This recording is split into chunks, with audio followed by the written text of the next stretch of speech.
Hello everyone, we've got a hypothesis testing question here. So it says a dentist knows from past records that 10% of customers arrive late for their appointment. A new manager believes that there has been a change in the proportion of customers who arrive late for their appointment. A random sample of 50 of the dentist's customers is taken. Write down a null hypothesis corresponding to no change in the proportion of customers and an alternative hypothesis corresponding to the manager's belief. Okay, so our null hypothesis is no change. So H0 is that the probability of them being late is going to be 10%, which is 0.1. Our alternative hypothesis is that it has changed from 10%. So we're going to write our alternative hypothesis as is not equal to 0.1. So that's part A done. Now part B, using a 5% level of significance, find the critical region for a two-tailed test of the null hypothesis.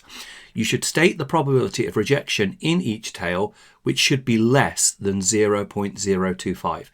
Very, very important to pay very careful attention to the wording of this part of the sentence here. But in this question, they've told us that it should be less than 0.025. So we've got our distribution here and we're trying to find our two critical regions, okay, C1 and C2. Now the expected value in a binomial is equal to n times p. So the expected value is going to be 50 times by 0.1, which is 5. Now what that means practically is that anything less than 5 we're going to use as the less than or equal to symbol, and anything that's greater than 5 we're going to be using the greater than symbol. So we just kind of like have to kind of like pick somewhere just to start off and see what's going to happen. Okay, so I've just picked let's say 2. Okay, so I used my calculator, I used the binomial CD and I worked out the probability of x is less than or equal to 2, which gave me 0.11, so nowhere near the probability that I'm after. So then I tried 1, which got me to 0.0338, very, very close. But remember, we want it to be less than 0.025. So my only option left was x equals 0, which was 0.0052. So when x is equal to 0, I get 0.0052. So that is going to be my critical region over at the left-hand side of the distribution there. Okay, now let's have a look at the other side of the distribution. And again, this depends on which particular calculator you're using here. Now, I'm using the basic calculator here, just one of these basic calculators. So in that case, I know that over at this end of the distribution, I just randomly picked, let's say I start off with 11, greater than or equal to 11. Now, you can't directly work out greater than or equal to 11 on this kind of calculator, so you need to do 1 take away the probability of x is less than or equal to 10. If you're using a more advanced calculator, like the All Singing, All Dancing CG100, then you will be able to do it directly. Definitely useful to have those calculators. So, but if we're doing with the basic calculator, greater than or equal to 11 is the same as 1 take away x is less than or equal to 10. So less than or equal to 10 is 0.9906. So that gives me 0.00935. So that is definitely less than 0.025. So let's try 10 then. If x was greater than or equal to 10, am I still in the critical region? Or do I still have a probability that's less than 0.025? So greater than or equal to 10 is 1 take away x is less than or equal to 9.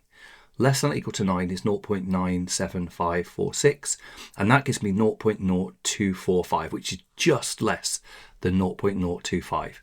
So that means that over at the other end of my distribution, my critical region is x is greater than or equal to 10.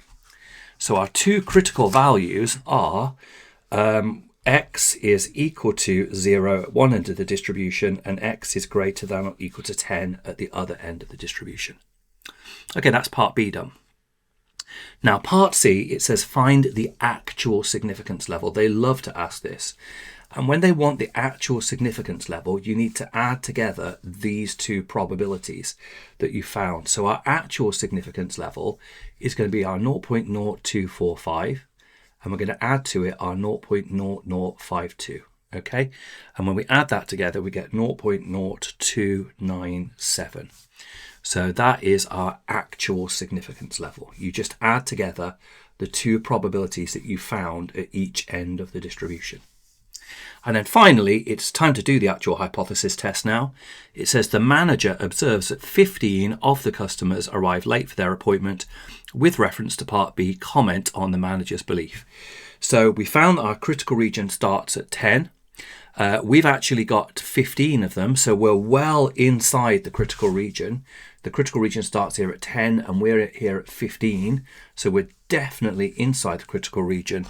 So we would say that there is enough evidence to support the manager's belief. There's enough evidence to reject the null hypothesis, and there's enough evidence to support the fact that there has in fact been a change to the proportion of customers who are arriving late for their appointment. Perfect. I hope you found that helpful. If you're finding these videos useful, if you could remember to subscribe to the channel, that's going to help me to keep on growing the channel. And thank you for watching, and I'll see you in the next video.